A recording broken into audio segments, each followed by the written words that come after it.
Okay, cool. Hi, everyone. My name is Bella Nazari, and this is Bianca Roman, and she's going to be Roman. Yeah, no, Mhm. yeah, perfect. Correct. She's our St. Jude representative for our live stream here with Macro Think. So if you don't know, Macro Think is a sponsorship program that sponsors artists all across the nation. And the idea is that we bring a bunch of artists together under one specific cause. And this cause, well, the cause for the month of December and January is St. Jude Children's Hospital.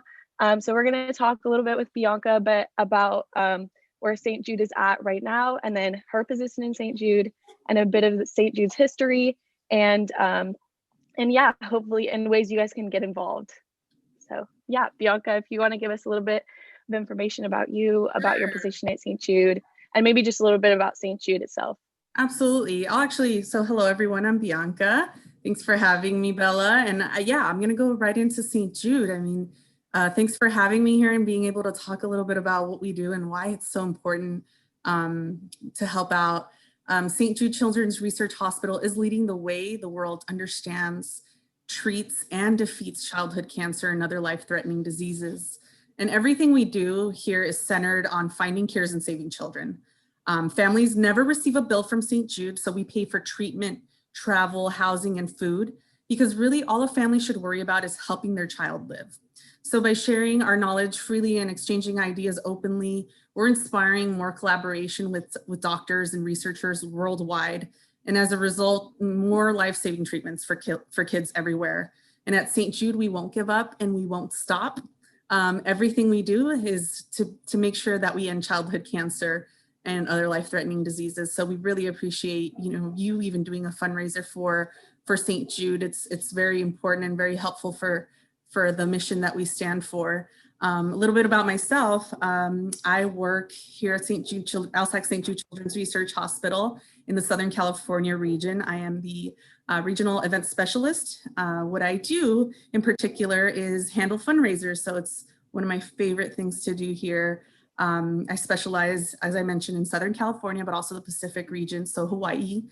We do a lot of fundraisers that include radiothons. I'll talk a little bit about that. We also do the St. Jude 5K walk, which was virtual this year, as you can imagine. We host a lot of different events here, and I'm really proud to stand for that mission. It's something really near and dear to my heart. And I actually started being really interested in St. Jude when I worked in radio several years ago. I worked in radio for 11 years, and there we hosted a radiothon, which included, having DJs and staff participate and pretty much ask for everyone to just join the radio station, call the number, and donate to become what we call a partner in hope. That's kind of where I started, and I was super interested in working for this cause. And I actually started fundraising myself before I worked for St. Jude. I ended up flying to Africa and climbing Mount Kilimanjaro as part of my fundraiser, my personal fundraiser. Wow. Yeah, it was amazing, and it was such a wonderful experience. My brother and I ran a half marathon and participated in the walk, and it was so amazing to be able to be part of this cause and in honor of my aunt who actually passed away from cancer. So it was just very special to me to continue this mission, and it was my calling. So here I am. Absolutely. Yeah, it's interesting hearing a bit about how people use physical fitness to raise money for a cause like of course cancer is a physical illness, but Yeah. it's funny because you're bridging together healthy bodies to help unhealthy bodies. Yeah.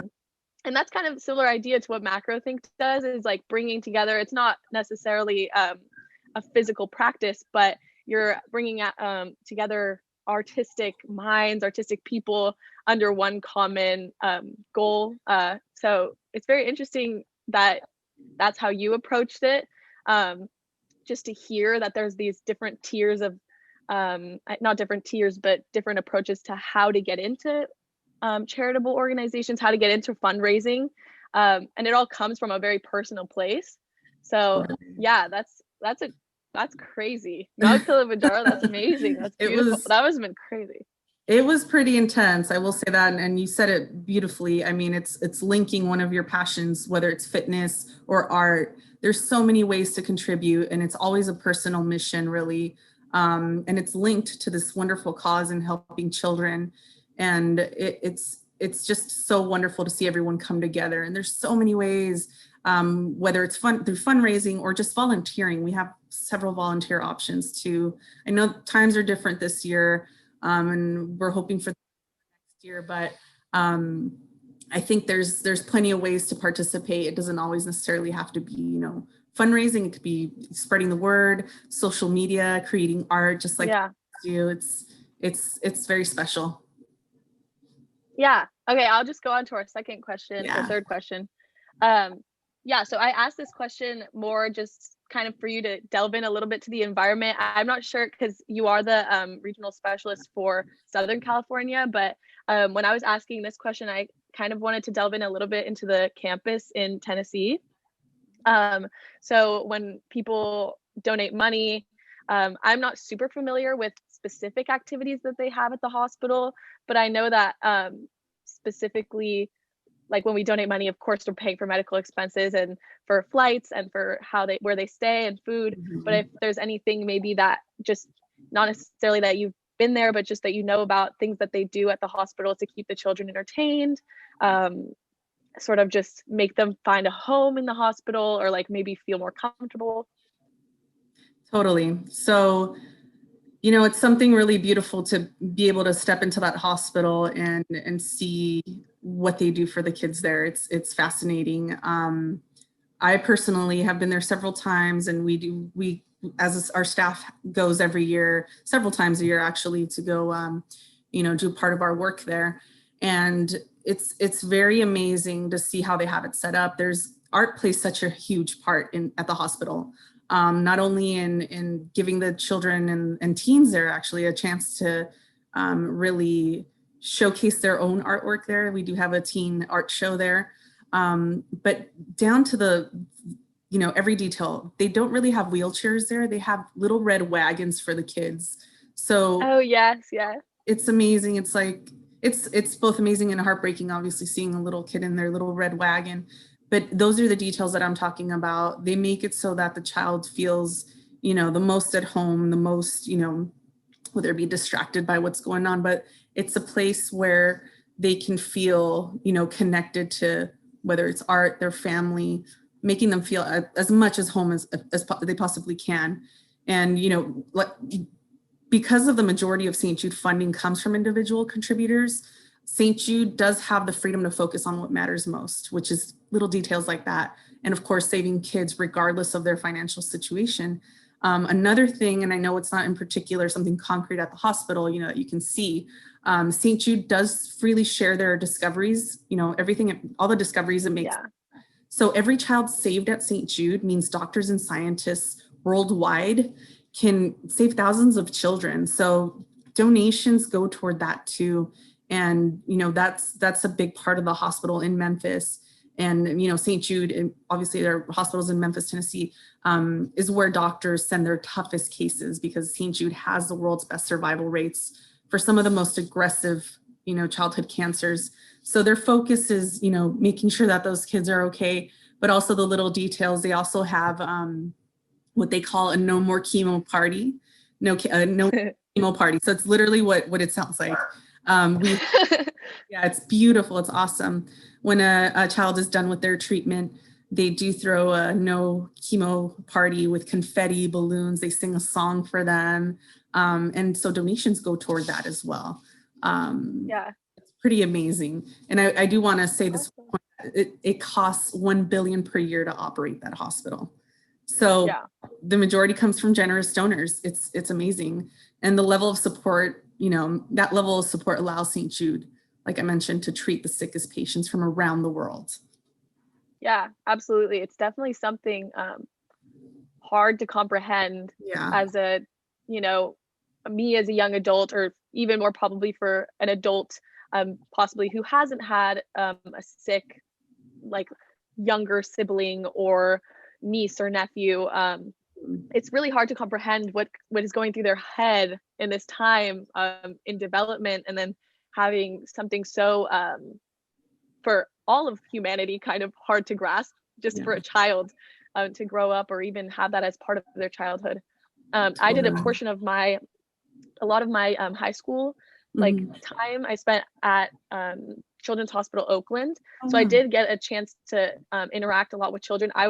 My position in that was I was a performer, so I would dress up as different Disney characters or things like that.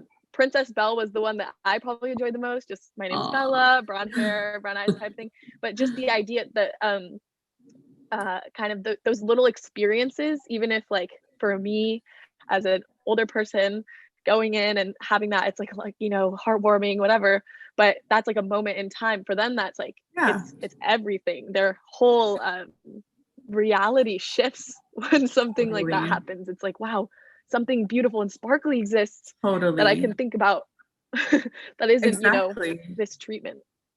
Yeah, and so like, I can imagine.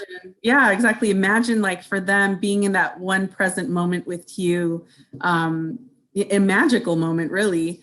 That's so special, and that's what St. Jude, you know, thrives on, as well as making sure that they have the best experience in the most, you know, unfortunate ones. Yeah, absolutely. And tailoring to the family too, like because the children are experiencing something for certain, but then you have the family who they have maybe a more mature outlook on it. They have to like really deal with the concrete facts of the situation, that their child is sick, but the fact that they sort of can remove themselves from the logistics of it all and just kind of focus on just like feeling okay with themselves and then also with their child. Absolutely. Yeah. Wow. It's really amazing. Crazy. They actually say they don't just treat the child, they treat the whole family, because everyone feels it. You know, some of the children have siblings who are may not be sick, but they're still feeling the impact of having their younger or older sibling go through that. And so they do have therapies for the family there as well. It's pretty amazing. Yeah, definitely. Just like a learning experience for everyone as well. Totally. And then they have the Tri-Delta house, as you know. Yeah, yes.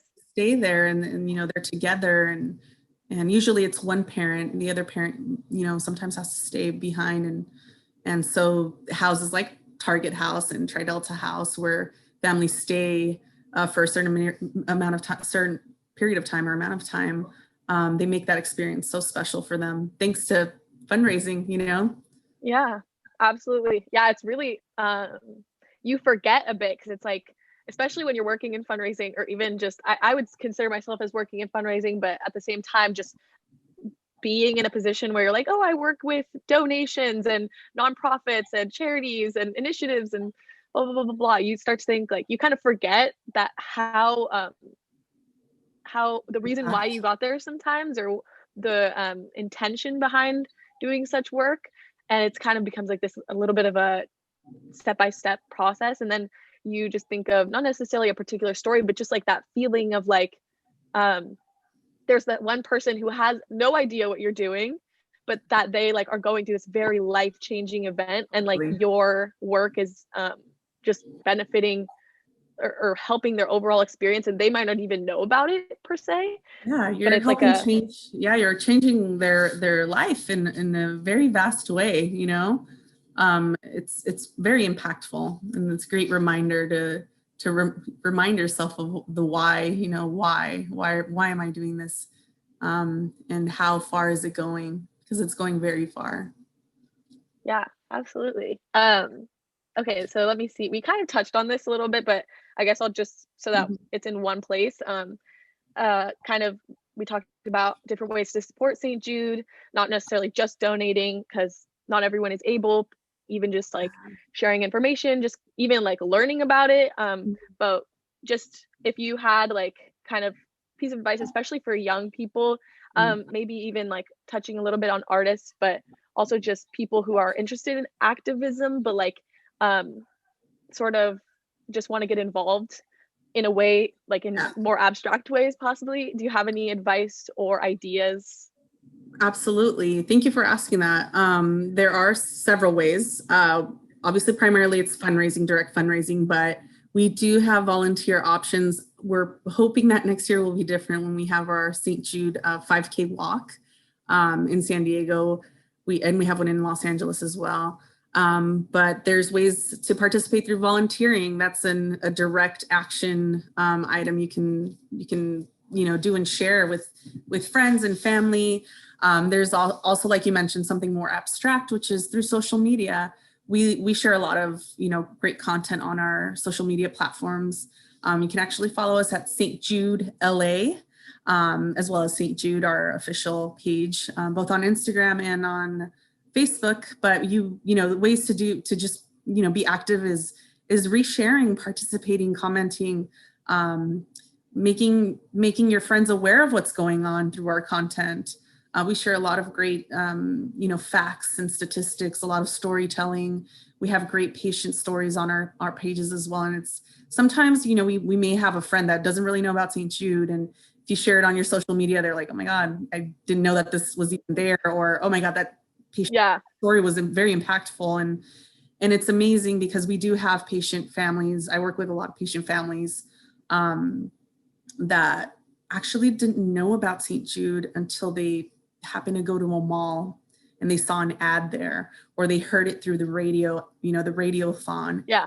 And that's how they found out. And that's how they picked up the phone and called, and they were immediately sent to the hospital. So, there's ways to do it. We're in a different time. Obviously, social media is king right now, but those are very impactful ways to spread the word and be active. And if we do have a virtual walk again next year in 2021, you can download the walk app and participate there. And there's different ways. Of course, we also have, I do want to mention, we have no cancer rallies that you can do with your friends. And it's like a 24-hour rally as well. So we can do ways. Yeah, we can talk about that. Yeah, St. Jude is excellent with their media presence as well. I mean, I know that's just one of the ways in which they do outreach, but particularly for people my age, I know that that's such a big deal. And St. Jude has, I know that you have St. Jude LA and then just the St. Jude page, but then there's like, there's so many St. Jude pages that you can get involved locally and then more nationally, which totally makes a big difference, especially if you get into it. You do want to get involved in your local, I guess you could say, cohort of St. Jude participants. And then, I was going to say something else. But yeah, I don't know. Yeah, very involved in the media, doing excellent work. I would say the thing that this is what I was going to say. It's hard. It's easy actually to get lost in the idea that St. Jude is just like a hospital. That's just another hospital, just like like I said, like Children's Hospital Oakland or UCSF, like that kind of idea. Right.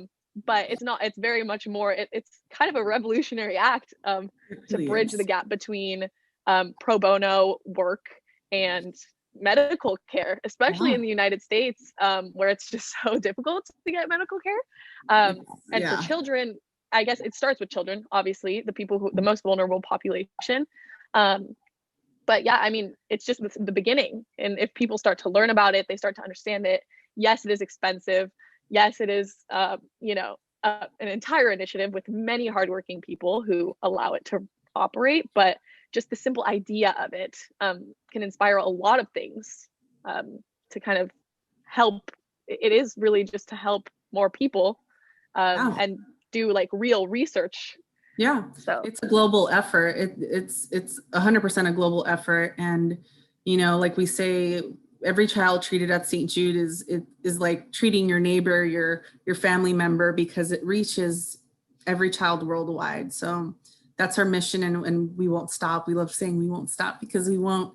And it's really amazing how impactful, scientists using that knowledge can be helped worldwide in every hospital. So it's really a beautiful thing. Yeah, awesome. Let me see. Yeah, we talked a little bit about this, and this will be our last, just kind of tying it back into MacroThink. just a little bit about the art. You talked about like the experience, the details, which makes such a big difference. And as like a person who also works probably with the overall branding of St. Jude, it's totally makes a huge difference in how people perceive their environment, their cause. So maybe if you have any particular like idea of how art, I mean, we talked about it with the red wagons and the different parties and events, but kind of just broadly art and health, maybe, if you have anything to say about that. Absolutely. Yeah. I think I mentioned earlier, we do have a teen art show, and a lot of their artwork a lot of the teens' artwork is displayed throughout the hospital. So you go down the hallways and you see them expressing themselves through art and painting and mixed media, and it's really amazing to see and read sometimes the stories that they have on their artwork, of their personal experience. Really, these teens, you know, put their heart and soul into this art, and it's such a therapeutic thing for them. We love to showcase, you know, their art, whether it's through our stories and in the hospital, but it's definitely something that's a big part of their, you know, experience there. And we also, if you ever get a chance to go to the hospital, we do have several places throughout the hospital that are very much dedicated to art. We have one of the entrances to the hospital commissioned by Romero Brito. I don't know if you're familiar with that artist, but you walk in and all of his artwork is displayed there, and it's really beautiful. And wow. Also have patients who are now older, and they have done like those paint together, you know, events where you yes. Yeah, I forgot what they're called, but I know what you're talking about. Yeah. Really awesome. We had one of our patients, Taide, her name is Taide. She hosted one of those events, and it was so awesome just to have everyone, you know, it was via Zoom, but it was so awesome to have just everyone participate with her in this amazing art event. So yeah. Well, I'd love to learn more about it and definitely get involved on my own time and see how MacroThink can contribute. We've definitely had the idea of somehow getting patients, or even I don't know if alumni is the right word, ex-patients of the hospital who possibly went on to have an art career, if they wanted to get involved in some type of fundraising, maybe under our umbrella. We'll see, especially when things pan out with COVID, possibly even live events. So it's definitely good to hear that that's kind of already existent, and that there's a kind of a already a grid of people who see the value of art within the St. Jude community. So yeah, so definitely will be interested to get more into that. Yeah, absolutely. Our company, but yeah. I'll send you some more information on that. We also have a big music therapy department there. So it's all into art. It's a big part. Absolutely. All right. Well, I'm really thankful for you talking to us. Everyone who has watched, please go give St. Jude a follow, and also just maybe go have your own personal time and take a look at some of the things that maybe you're interested in or want to get involved in. You never know where a simple click can take you. So take the time to go and do that. Yeah. But thank you, Bianca. Bella. Thank you, Bella, so much for having me. And we'll talk soon. Yes. Thank you.